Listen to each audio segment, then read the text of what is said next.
You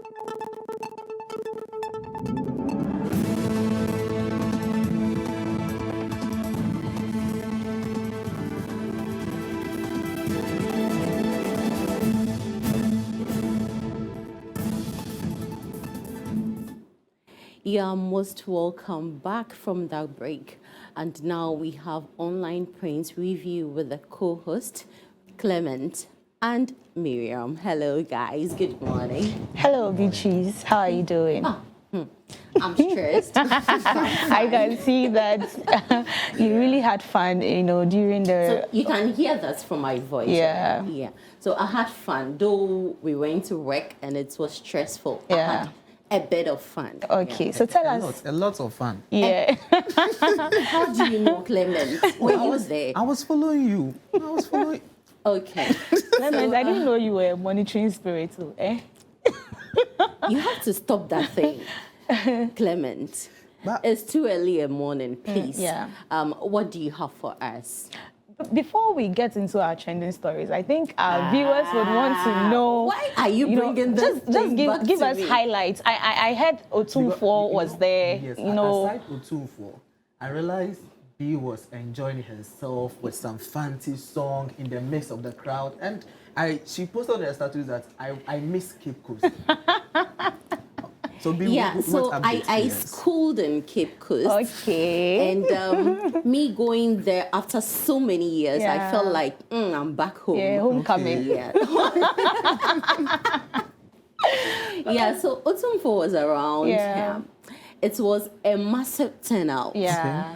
And I felt like all Ghanaians were in Cape Coast because the Victoria Park was filled out, the yeah. outside, everywhere. Wow. Yeah, so the climax of everything is the presence of Asante Hene.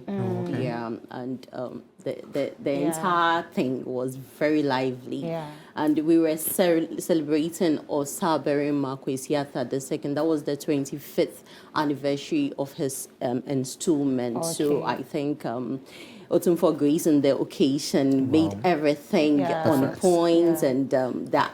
After this time, Charlie, you missed out. Oh, I Big was time. there, but I didn't see you. But I mean, on that note, I'm also excited about the fact that we see kings, Yeah. supporting each other. Yeah. At first, it wasn't like that, Yeah. but now you see how people are participating in various festivals and other things. I even heard the Gamanche was also there. I heard so. Oh, you see, really? Yes. So it shows. no, I didn't hear. I didn't see. I didn't hear. Maybe you didn't see. Oh, okay. But Okay. I heard. Okay, you were not there, thank God. I heard. Okay. So I'm just speaking from, my point of view. Okay. But I mean, I'm just saying that it was a beautiful scene. Yes. That a lot. Yeah. If you check on our Clock TV page, our Yeah. socials, you could see, beautiful displays Yeah. here and there, and it was It's amazing. Yeah. yes. But Mimi, before you continue, B schooled at Cape Coast. Of course. And she was at Cape Coast over the weekends for Gua Festival. Of course. B Uncle Fanta Kronyantiod. At this point in time, I would say Inyo. And yeah, so let's talk a bit about social media. What's Yeah. trending? A lot. My a lot. IGPs of social media. A lot, which is a lot Yeah. has been trending of late. And recently we saw a video, going viral on social media where some residents in Dansoman attacked fire service officers because they came to a fire scene without a truck. So basically that was what triggered them to start, agitating and fighting the fire officers. But why would they go to the scene without fire truck? So That is the B, question everyone is asking. Yes. This Or they story. were going to observe what is happening before they bring a backup. So B, this story, understand. I dig into the story, and as I continue digging, I realized that according to Ghana National Fire Service, they said the firefighters came to the scene Okay. with a truck, but the water got finished, so they were going to refill. A statement released yesterday Okay. by Ghana National Fire Service. They're going to refill. So when they left the scene, that is when the residents, people came? Yes, they were like, why have you That's leave the scene? interesting That's then. people have you leave the scene. So it became like misunderstanding Yeah. Oh, between okay. them. But according to fire service, they said extra 2 tankers came to support the one day and were able to quench the fire from escalating. From comments I also read, from social media, some were also saying that some of the fire officers did not communicate sensibly, quote unquote, with the victims or the people that were affected, because when they had gone back, sent their other trucks to go and refuel and come back, when the residents came in and were asking, how do you intend to quench the fire without water? One of the officers said, maybe I'll use my urine. Quote Really? unquote, yes. That's insulting. Yes, from a primary source. Wow. That was what the fire officer said. So I was like, sometimes it is just words. Yeah.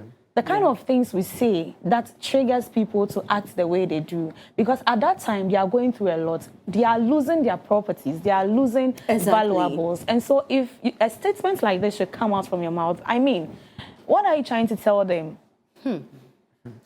So, Wow. They'll use their urine.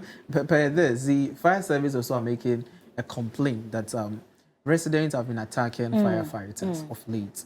And they cited a scene that happened, I think, on the 3rd. That one firefighter was beaten by a driver and a mate. Yeah. And now he's supposed to undergo a surgery at 37. Oh. And what happened at Dansuman? So they are aggrieved. Yes, they are aggrieved. Okay, And they are sake of that, retaliating. they would embark on illegal actions against such people. Communities. Yes, exactly. And I really wish we could get the PRO of the Ghana National Fire Service to speak to this issue, because it is a very, it is of public concern, because to blacklist some communities because you think they are attacking your officers is not the solution. It is not the way forward. I don't think it is going to help, because it is not everyone within that community that attacked your officers. So I think they should also find a way around it. But just saying they are going to embark on a legal action I'm against. sure Ghanaians will demonstrate to that. Yeah.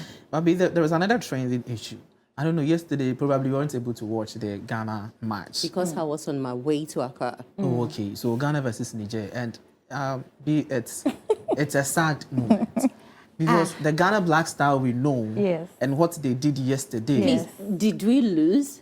We did not, but 1-1. drew. Yes. Oh, my But word. 2 matches. yeah, Instead of 6 points, we have 1 point. because we lost And the first The one. first one at Babayara. It has never happened in Ghana history. For the past 24 years, this is the first time we lost at But Babayara. I trusted these people, right? And most of them were also, saying that the state of the pitch, which is Baba Yara Sports Stadium, was not really The favorable. first match. Yes, that was why they lost the match. Yet Angola we was have a able to better score pitch on now.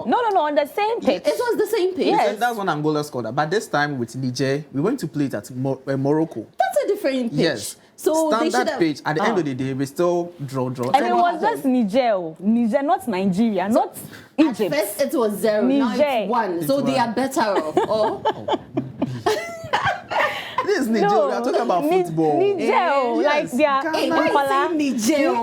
Why? Black Stars. Oh, please. You see, if you Please, like, the Niger you knew. It's not like- the Niger you know now. if you like, let viewers send in their comments about the Ghana match. They and listen to were what they highly say. a lot of disappointed. comments, They They right? were A lot of- highly, We'll get and back to that. lastly, some people also made allegations that when you look at the team, it was just made up of international players, and so they were just playing because they had to play. They had no passion for the country. They didn't have the country at heart when they were playing. Really? And I agree with them. I saw a comment from Kudus on the first match, and Yeah. he was saying that goal doesn't mean so much to you than me. I needed a goal too. Kudus- So Kudus- the fact that we've lost doesn't mean I'm here to lose. Yes. I was here to win. Yes. So Someone like Kudus, he's very meant- passionate about yeah. what he does. But you see, how I about think if you say someone like Kudus, we've what do seen you how mean? we've seen his contributions to the How about football. the other players? I can't really talk Yes, much for let- them, but let me just say one thing here. Don't you think they Yesterday- love their country because that's their country, their nationality, No, so they you want see, to make an impact. There are They can't local travel players far we and can come and use. The whole Okay. issue is the love that some 2008 AFCON, in the days of Makelesian, Stephen Appiah, John Mensah, those people, the love for the game and for Black Stars. Yes. B is not there as at time Yes. because now those playing it, Are you in they their feel, hearts? oh, yeah, it shows on the pitch. They don't even want to fall. Like they don't. They are playing with skills. accusations. But I'm just talking from what I saw. I know that Clock Sports will bring us details Yes. of all this, so let's just leave it here and look at other stories too. Yeah, so that Clock Sports will handle the rest. Yeah. Yeah, so let me read this out. It says the president of the Ghana Bar Association, Yao Achampon Boafo, has suggested that the government reconsider the free senior high school policy to make it more equitable. He proposes allowing students from wealthy families to pay fees, which would free up resources to support underprivileged or disadvantaged students, while acknowledging the policy's success in increasing access to education. Buffo argues that the government should prioritize basic education and target support for underprivileged students rather than subsidizing senior high school education for those who can afford it. He made the suggestion during the Ghana Bar Association's annual conference in Kumasi. He says, the free senior high school program must be means-tested using the data compiled by the National Identification Authority so that the rich parents do not suddenly transform to become peasant farmers, as in the days of old when we had the Cocobot scholarship. The scholarship. Yeah. So that's a bit of that story. And what's your take on that? Well, when I saw the story yesterday, I was happy that at least we are still talking about free SHS and how to better implement it for, how do I put it, not just accessibility for everyone, but it should be very equitable for those that can benefit. But you see, to use the word rich in this current economy, to tag someone as rich, I think it is relative because what you are seeing about the person that makes the person rich does not entirely mean the person is rich. Do you get it? Because it is not reflecting in their pockets. Okay. Just like Clement sitting here, you can see Clement is in suits, tie, looking all, groomed up, a gentleman and everything. But it doesn't mean Clement is rich, right? So with what he was saying that making the policy very sustainable, I think there are better ways we can tackle this issue than just saying that we are going to use the database from Ghana Card to know who a rich person is and who a poor person is, so we can allocate the resources. We have middle income earners. Yes. And we can identify who earns above that. So if you earn above that, then you can be identified as a rich person because you can't tax 30% to a peasant farmer and tax a person above middle income level 30%. I think that's unfair. It's unfair. Yeah. So if we are able to identify this brackets of salaries, I'm sure we can be able to. But you see, which is initially when I started I said in this economy, you don't know the kind of investment you get to know. So it's going to be very difficult to even identify if this was, included at the beginning of this implementation. That would have helped. But now that everybody knows that, free SHS you think is it's impossible? I think it is going to be very difficult. To me, I think it's possible because the president made a point that people who can afford their kids' basic education. We are in Ghana and we know that people send their wards to, let me use the word, better basic schools, which even pays in dollars, and they are able to afford. So if such people at a young age can cater for their kids at that very institution, what shows that they can't take care of them when they go to SHS? Because this free SHS has brought a lot of burden. When you check the Auditor General's report, that was last year, they made reference that over 2.3 billion Ghana, 2.3 million Ghana cedis was overpayment for school feeding program. So the president make a point in connection to all these things that there was a lot of loopholes in free SHS that need to be addressed. And I think a lot of people have raised such concern because it has brought a lot of burden in our education system. Yeah. And government is pushing a lot of money to free SHS, but neglecting the basic education. Because trust me, it's the basic education that is the foundation for the person's education. So if the fundamentals, sorry, I'm not going to quote. But No, don't I'm using quote anything. my Just own feel words. free. Yes. If the fundamentals are weak, okay, You will definitely it will definitely be exposed. It will definitely be exposed. So they should really check the fundamentals. Yeah. Yes, because we have people at schooling under trees. Yes. At this time. It's serious. Infrastructure, when we talk about basic education, basic education actually, when you go to the rural communities, those are the places that value basic education, especially with public institutions. Because when you come to the urban areas, no teacher of a public institution would love to take their child to a basic education institution, which is a government one. Yes, that's true. And that's the reality. That's the reality. Why? You know, children learn by the things they see, development. You see seesaw, they use it. It all helps in their cognitives, you know. And if our basic education is weak, then the person wouldn't get the marks to go to the senior high school, which you are making free. Yes, that's the whole issue. Otherwise, every chaff can go to the senior high school, right? So I think much of the investments should, be directed to the basic. It's serious. Because a few weeks ago, we had a conversation here about the state of basic education in Ghana, and it was very, very bad. Like, the situation is very, very, if we don't take care, we'll get to a point where basic education will just, will be out of our system. Especially in urban areas, urban communities, basic education will be out of the education system, which is going to affect a lot of people, those that cannot afford to take their kids to the preparatory schools, private schools. How are they going to cope? Because it is before basic school that you get to, senior high school. So I think government should redirect some of the resources. For me, I even think the free SHS, we should go back to the normal ways of, going to school and direct the resources, those amounts of money we've been pumping into free SHS to our basic school and make it attractive. See, sometimes it is just the little things. Basic school, painting the free senior high building. School. It's a national topic. Yes, it has to be really looked at. But before we get into any other matters, let me read the last story. Okay. It says Electoral Commission Chairperson Jean Mensah has provided assurance that the review of nomination forms for presidential candidates in the upcoming 2024 elections will be conducted in a fair and impartial manner. The statement comes after the New Patriotic Party's flag bearer, Dr. Mahmoud Bawumia, submitted his nomination forms.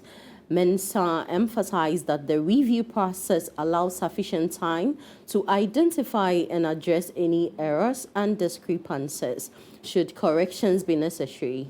To ensure a thorough evaluation, two dedicated teams have been established to meticulously examine the submitted forms. So that's an easy check. Yesterday we saw about 9, individuals filing nominations for presidency, and I was happy because initially I thought we were going to have, a large number of people filing. Oh, actually, we have 29 additional independent candidates. So the number has shot up a bit. Previously we had 12. Yes, those that we know, they are 12. And we have 29 in addition. So interesting. People want to be president, What is even there that people want to get there? You don't want to know. That's I really want to know because I want to be an independent candidate. So, I think it's a good news from the EC that things are going to be clear.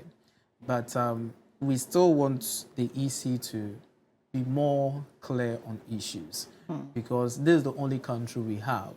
And we can't afford to lose Ghana, a peaceful country, because we know that over Friday, that was last Friday, the opposition party, the largest opposition party, made a lot of claims about their recent findings in the current voter register. So they met the EC on Friday to have a lot of dialogue, and a lot of proposal they sent to EC was not accepted. Because of that, I think the opposition party is strengthened for a strike action on the 17th against the EC. Yeah, there will be a Yes, demonstration. nationwide demonstration against the EC on the 17th. That's next week, Tuesday. So we don't want, it's like this election is creating a lot of tension in the atmosphere, and we don't want any tension. So EC has said it. Yes, that's very true. But let them come so clean. Because one of the claims says that when you go to Tamale Central, that's our Honorable Aaron Idrisu constituency, about 3,425 voters has been transferred to a different constituency, which didn't go through the right means. That is a claim from NDC. And they were given a lot of figures, and their request was there should be a forensic audit on the voters' registration before election, so that everybody will be clear. But the EC didn't accept that. I think that's the reason why they are embarking on nationwide strike that's coming 17th. Though EC said now he's having two teams, that is a technical team and the IT team, who are going to look into the presidency, their forms they've submitted vigorously to make sure they qualify. If that's what they are going to do, we thank God. But aside that, they should make things so clear. We love the country. That's the only country we have. What are you saying? What do you mean by they should make things clear? They are talking about the presidential candidates who have submitted their nomination forms. That's and they are saying they will review it. Yes. And they will do that transparently. So why are you bringing in the voters here? So it's all about EC. Okay. We are all talking about EC. It's all about election because we're in election year. And we have 88 days more to election. Yes. Hey, 88 days more to election. So the tension is getting higher every blessed day. When you look at the filing of the nomination form, NDC filed also for the 276 constituencies, parliament pieces. They paid it at the head office of EC. So looking at all this process at the end of the day, and there was kind of, how should I put it, mistrust. It will create a lot of tension. That is my concern. Yes, you are saying that you are going to look through the presidency nomination. We know you will do it. That one, it is a requirement. This one it's a requirement. It is a requirement, yes. so but you how do it. do we know that you are not a citizen of Ghana and you filed your nomination? So that is what he's telling you, that there will be transparency. Yes, I'm not saying there will not be transparency. So talk to the issue. I'm talking to the issue. There's going to be transparency because you have other matters. Yes, have other matters that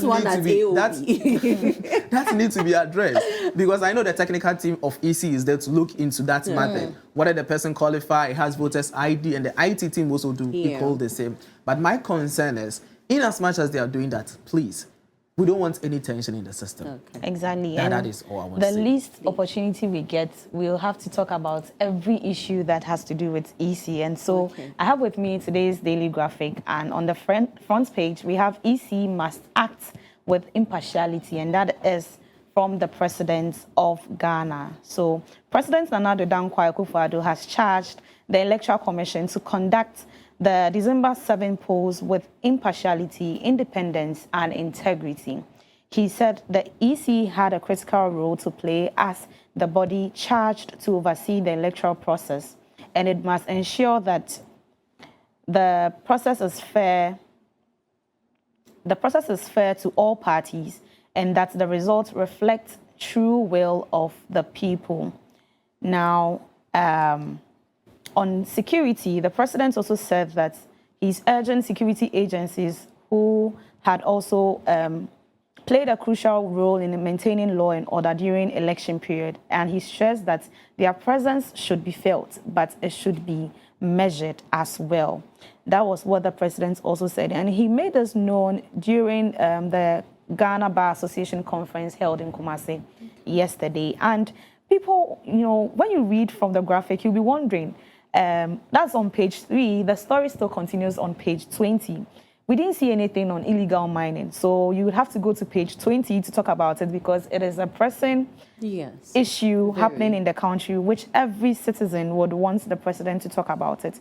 So on illegal mining, providing updates on the fight against illegal mining, the Attorney General and Minister of Justice, Godfred Yabuadame, said between August 2021 and September this year, his office prosecuted and convicted 76 persons, including 18 foreigners, on illegal mining charges. He said the convicts included Chinese galamsey queen, we all know Aisha Wang, who was convicted on December 4, 2023 of offenses committed between 2014 and 2016. He also said currently over 140 cases of illegal mining involving over 850 accused persons were being prosecuted in courts in the Western, Eastern, Ashanti, Greater Accra and Upper East regions, with some near conclusions. And so the issue of illegal mining continues to cause incalculable damages to our forest reserves and river bodies, he said. And so it is of national concern, and citizens should not think they've slept on the issue. As you can see, they're still persecuting a lot of people on illegal mining. So the president also has that, you know, at heart. Yeah. So that is what we have today in our daily graphic newspaper. So, if you could see, the EC issue we talked about, daily graphic on the front page, the same thing. Yeah. That this time around from the president of Ghana. It's the same Ghana issue. Bar Association Yes, who program. made that? Yes. Yes. So everybody's talking about it. Yes. It's just because election is approaching. That's true. Yes. So some of these issues must be touched on at every point in time. Yeah. So I think it's in the right direction. It is. And let me say something about the issue of galamsey. Okay. It's becoming unbecoming. Yes, it is. Because recently, I think health workers made a statement to the government that issue needs to be looked at very well. And if care is not taken, it's going to affect even the health status of some, let's say, Ghanaians. Yeah. Even the water we drink. The water, because of that, Ghana Water Company Limited has also support health workers on that very statements they've made.